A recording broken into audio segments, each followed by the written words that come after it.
Assalamualaikum warahmatullahi wabarakatuh. Selamat siang sahabat Primaya. Bertemu lagi di podcast Primaya Hospital Bekasi Barat pada siang hari ini dengan saya Dr. Dias Sumaning Ayu, dokter umum di Primaya Hospital Bekasi Barat. Pada siang hari ini, alhamdulillah kita bisa membahas kembali nih topik yang menarik dengan narasumber yang menarik juga pada siang ini, yaitu Dr. Kevin Moses, spesialis jantung dan pembuluh darah. Selamat siang, dokter. Halo, selamat siang dok. Selamat siang sahabat Primaya. Ya, jadi mungkin boleh perkenalan dulu nih dengan Dokter Kevin. Silakan dok, mau perkenalan dulu dengan sahabat Primaya. Oh iya, perkenalkan nama saya Dr. Kevin Moses, biasa dipanggil Dr. Kevin. Saya spesialis jantung dan pembuluh darah yang berpraktik di Rumah Sakit Primaya Hospital Bekasi Barat. Tuh. Terima kasih dokter.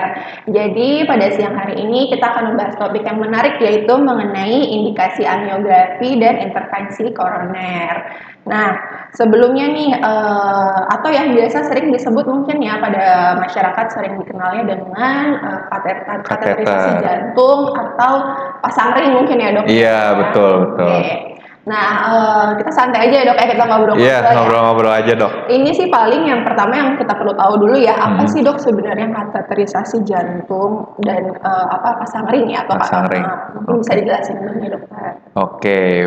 Pastinya sahabat Primaya pernah dengar ya istilah kateterisasi jantung atau pemasangan ring pada jantung. Tapi mungkin masih banyak yang bertanya-tanya juga ya, sebenarnya itu tindakan apa ya. Hari ini kita akan bahas lebih lanjut. Nah, tapi kita bahas dulu ya, apa itu tindakan kateterisasi jantung, atau bahasa medisnya itu tindakan angiografi koroner ya. Jadi dari artinya sendiri, angio itu artinya pembuluh darah dan grafi itu adalah pengambilan gambar menggunakan sinar X-ray. Nah, jadi kita biasanya artinya kateterisasi jantung atau angiografi koroner itu adalah tindakan untuk melihat pembuluh darah terutama di koroner ya, di koroner atau di pembuluh darah yang memberi makan jantung itu, apakah ada aliran yang terganggu atau tidak, menggunakan zat kontras dan dilakukan tindakan pengambilan gambar dengan sinar X gitu. Jadi namanya kateterisasi jantung itu ada benda yang bernama kateter. Jadi memang betul-betul kateter namanya ya dok. Jadi dia itu masuk dari pembuluh darah tangan atau kaki biasanya. Nah, jadi dari pembuluh darah itu masuk kateter itu sampai ke pembuluh darah besar di jantung. Kemudian akan masuk tuh akhirnya ke pembuluh darah koroner atau pembuluh darah yang memberi makan jantung kita. Nah, kemudian nanti akan dialirkan zat kontras yang kemudian akan terlihat apabila ada sumbatan atau tidak, itu berapa persen, dan apabila ternyata ada sumbatan yang bermakna, nanti baru biasanya kita lanjutkan ke prosedur pemasangan ring dok yang tadi dok tanyakan. Sehingga itu sebenarnya suatu tindakan satu kesatuan ya, tapi belum tentu semua tindakan kateterisasi itu akan berlanjut menjadi pemasangan ring, hanya pada pembuluh darah yang bermasalah atau mengalami penyempitan yang bermakna dok. Gitu.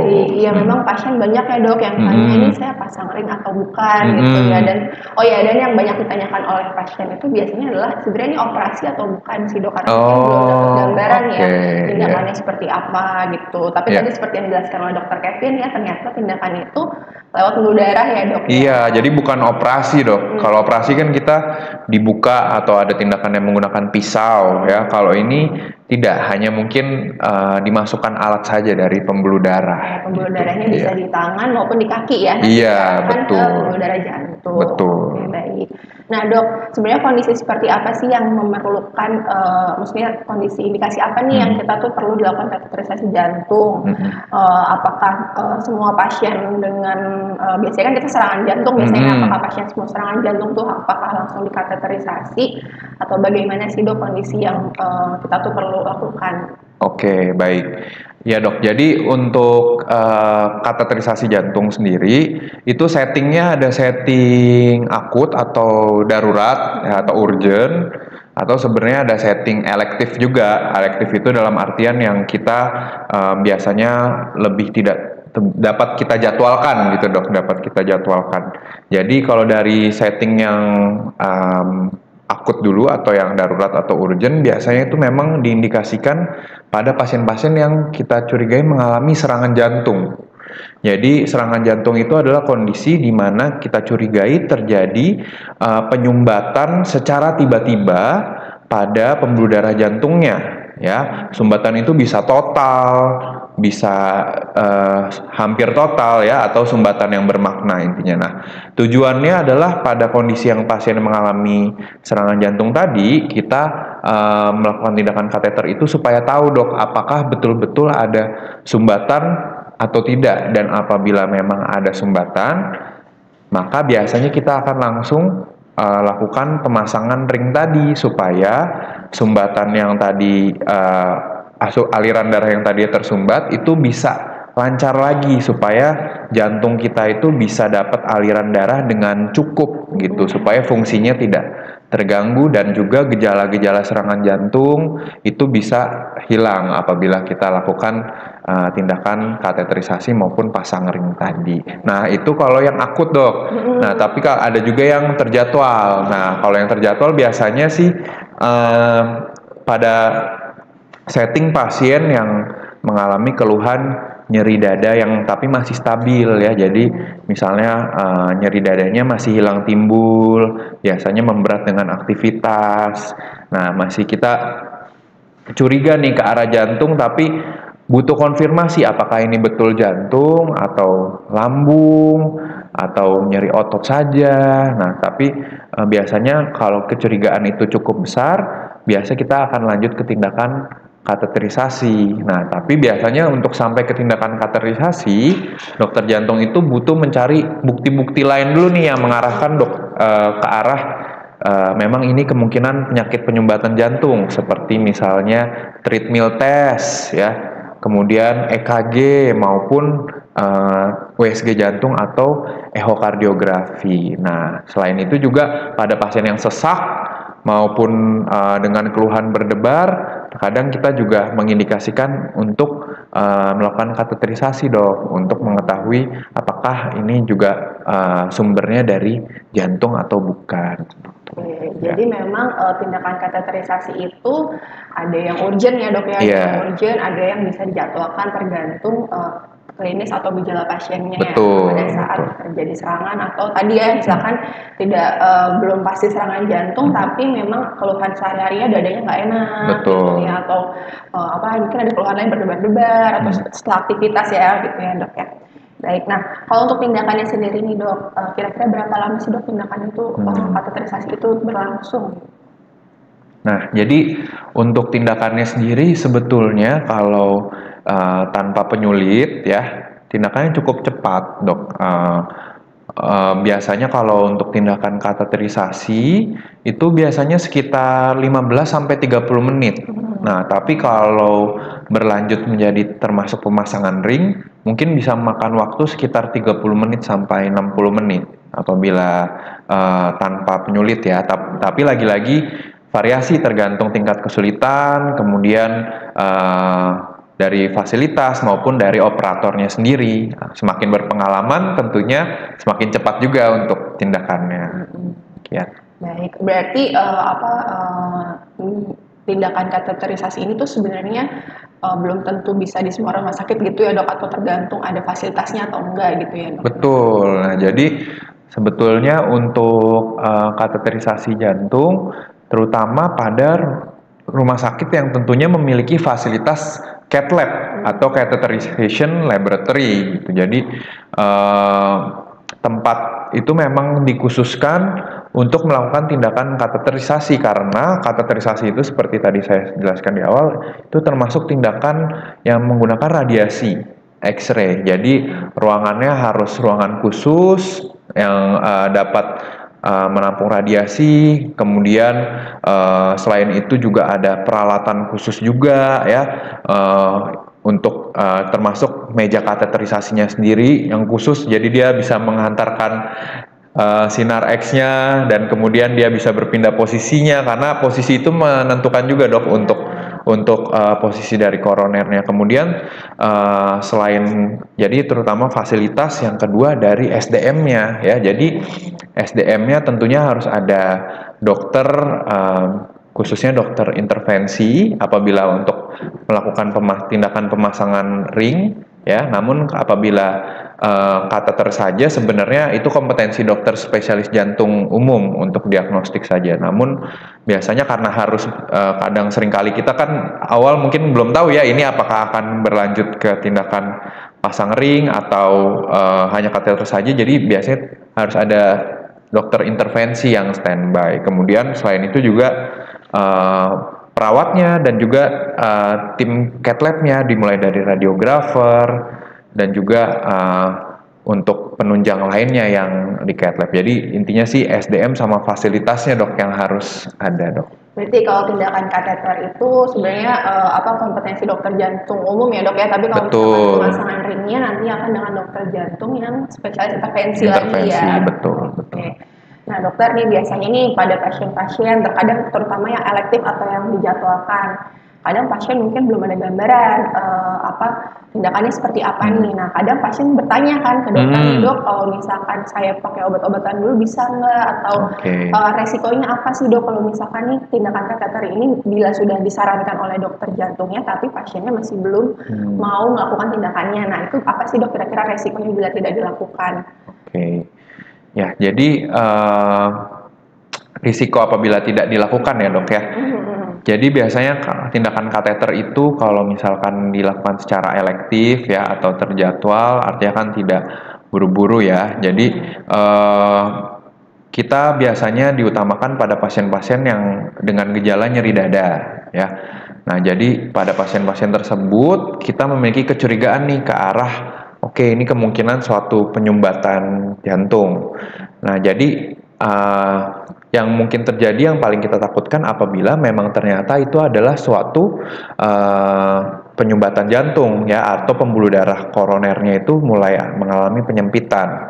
Nah, jadi untuk apabila penyempitan itu tidak dibuka dan apabila memang dia menyebabkan jantungnya menjadi kekurangan aliran oksigen dan aliran darah, tentunya yang kita takutkan adalah risiko penurunan fungsi dari jantung itu sendiri ke depannya gitu. Karena ibaratnya kita saja nih misalnya kita kesulitan bernapas atau dicekik ya dok ya gitu kan, itu kan pasti lama-kelamaan kita akan kehabisan oksigen. Nah sama juga jantung kita itu sel-selnya juga butuh makanan, dan apabila ada pembuluh darah yang ibaratnya mengalami penyempitan atau ibaratnya seperti dalam tanda kutip tercekik, lama-kelamaan sel jantung kita juga bisa mengalami kematian dok gitu. Jadi itu yang nantinya bisa menyebabkan jantungnya menjadi terganggu dan juga lemah jantung gitu. Jadi itu sih yang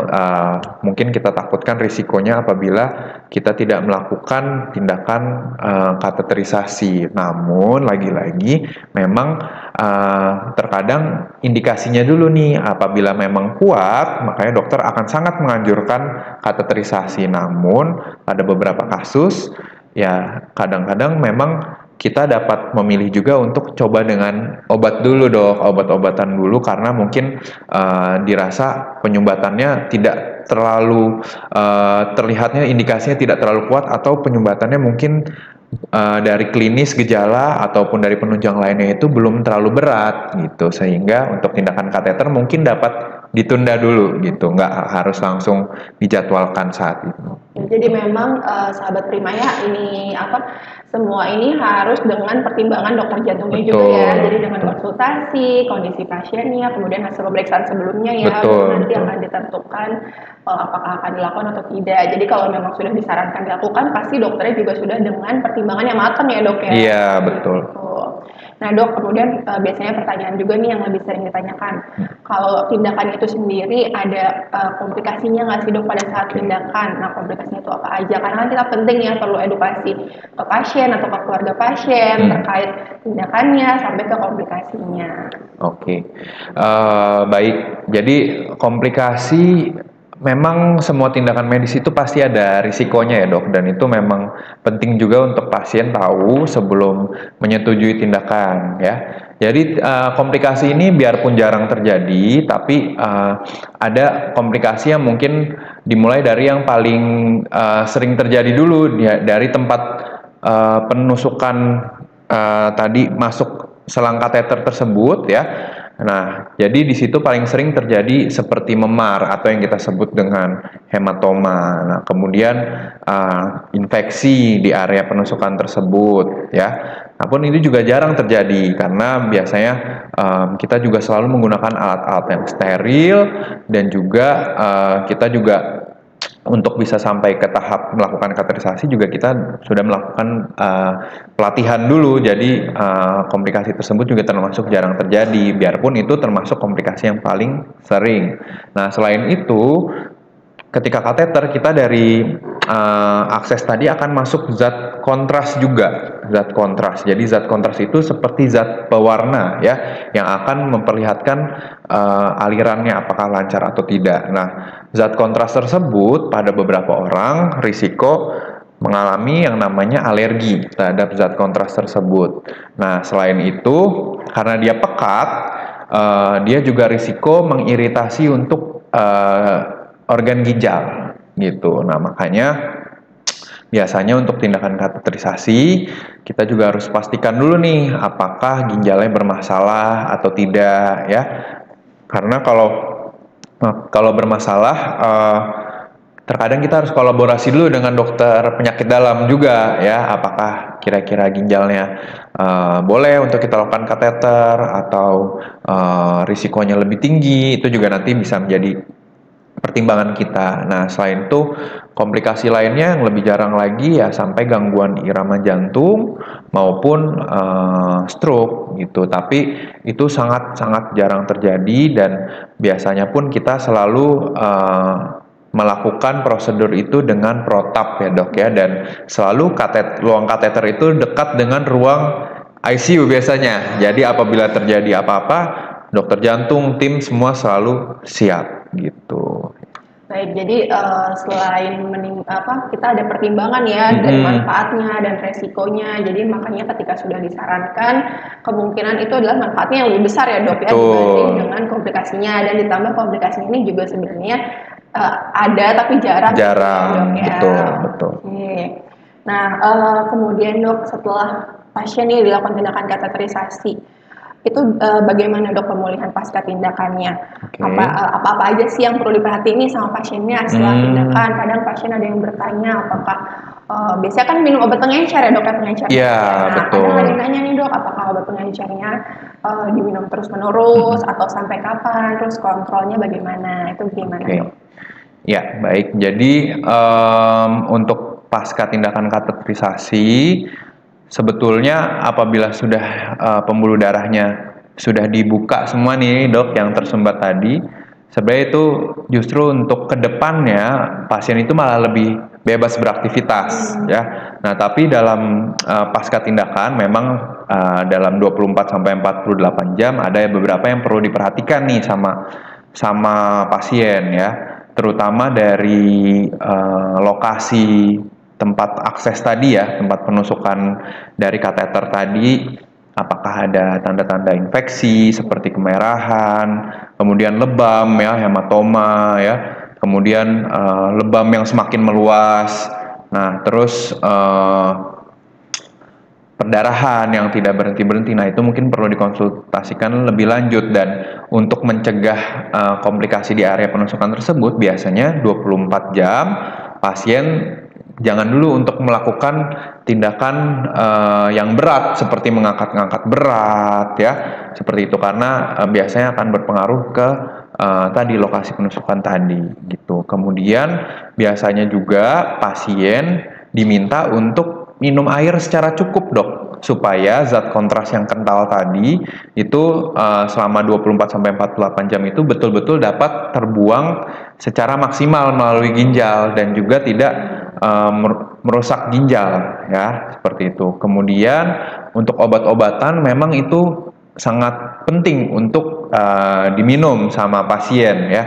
Nah, jadi jangan dihentikan terutama obat pengencer darah ya. Jadi biasanya kalau memang dipasang ring itu dalam 2 tahun pertama, dalam 1 tahun pertama itu pengencer yang diberikan ada 2 dok gitu. Nah tapi kemudian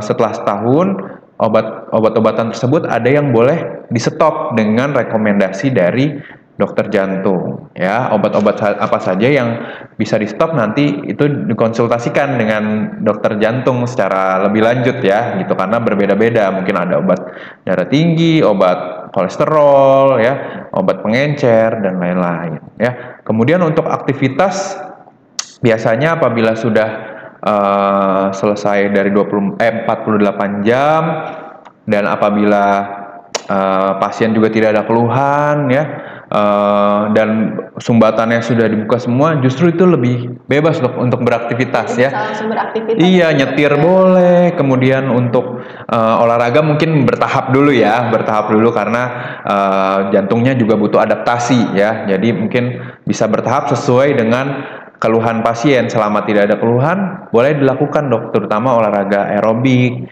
jalan ya, kemudian sepeda statis ya, itu malah dianjurkan untuk dilakukan. Buat melatih jantungnya. Iya, betul. Oke, nah dokter ada pertanyaan lagi nih berikutnya.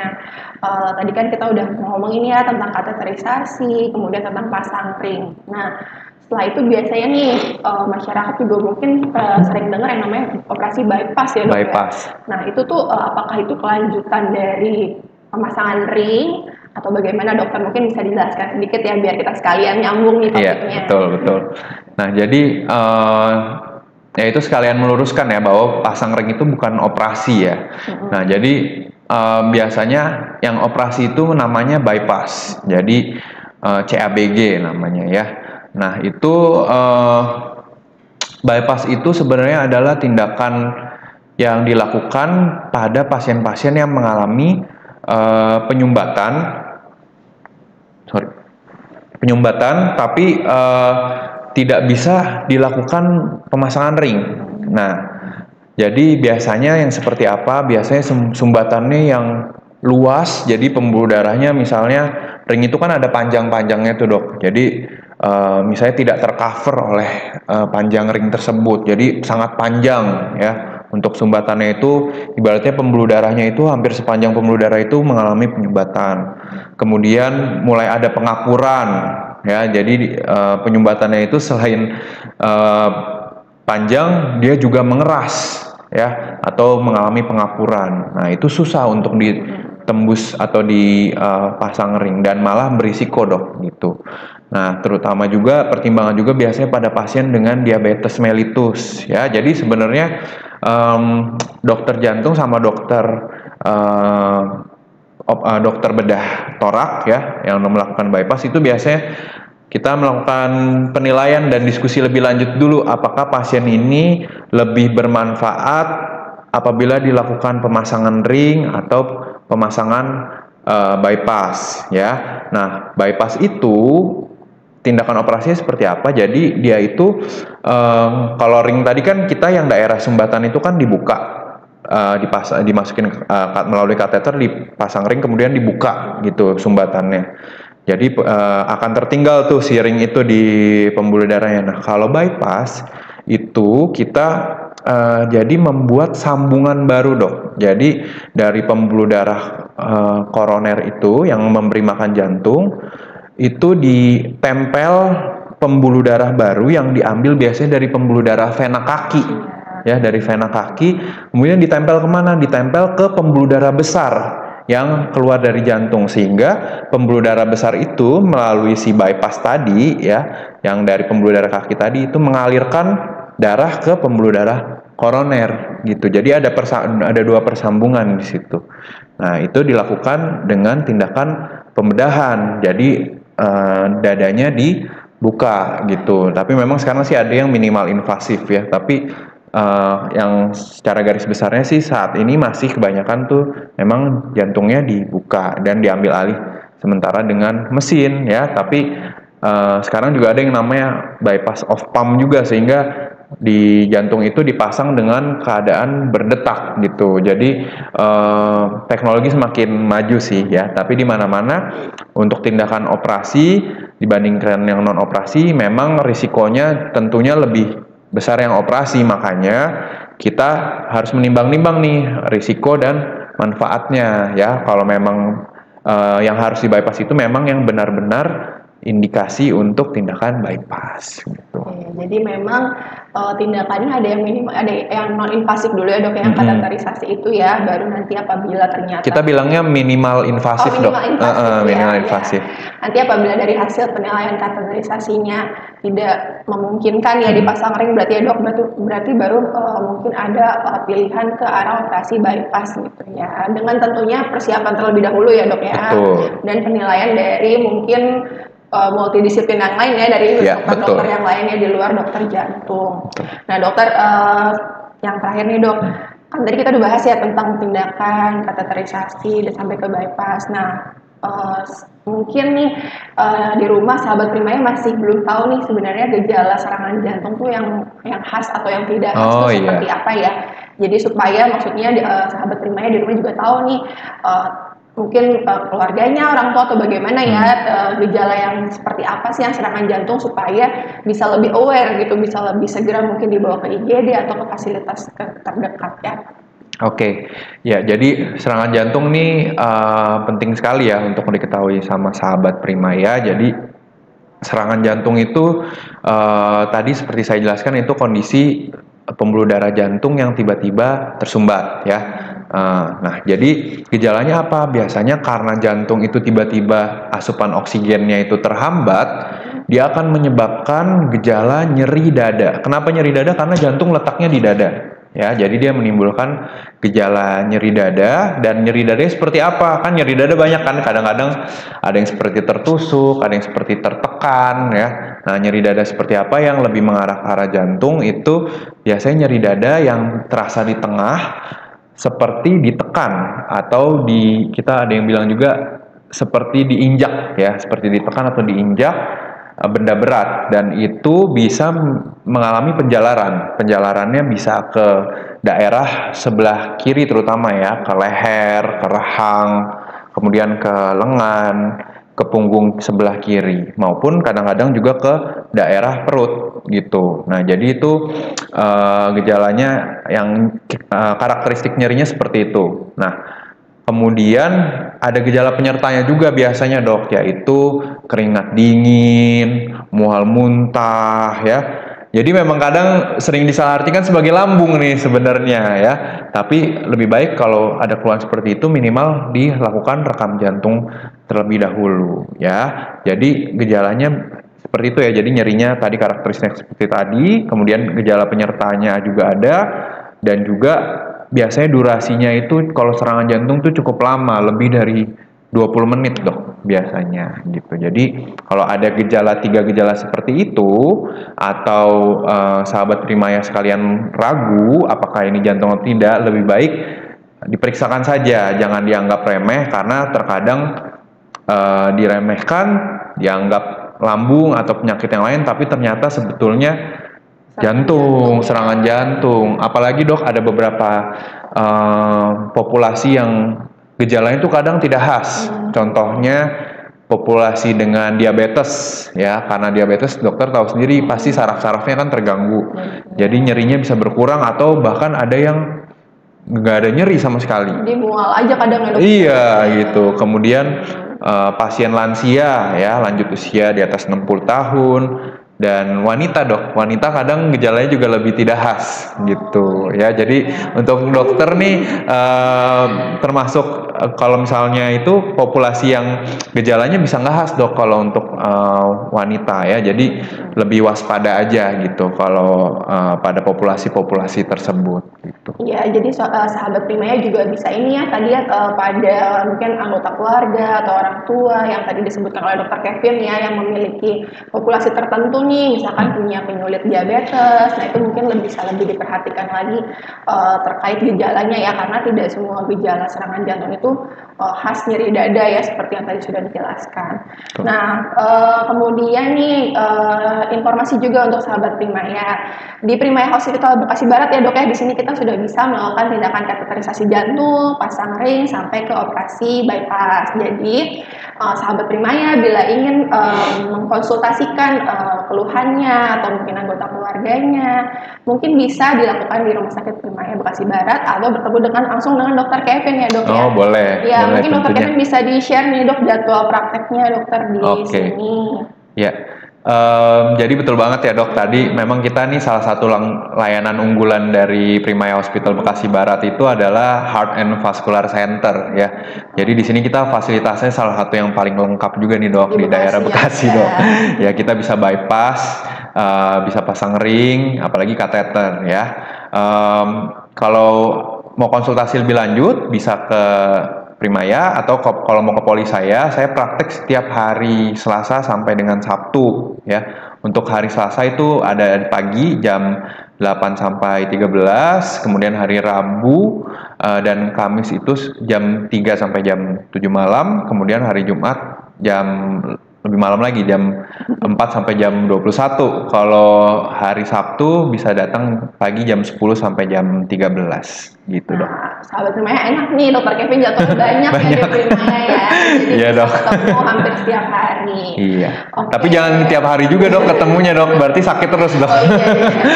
Tidaknya konsultasi juga. Iya betul Baik, dok. Terima kasih ya dokter Kevin atas waktunya.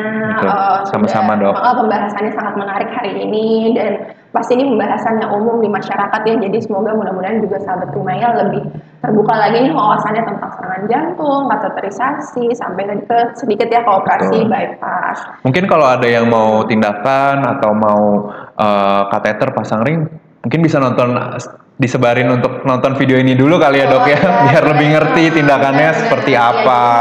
Jadi video ini bisa disebarin juga ya sama sahabat Primaya. Mungkin ada kenalan yang akan melakukan tindakan tersebut atau sedang mikir-mikir ya. Mikir-mikir supaya lebih yakin ya, lebih terbuka lagi wawasannya.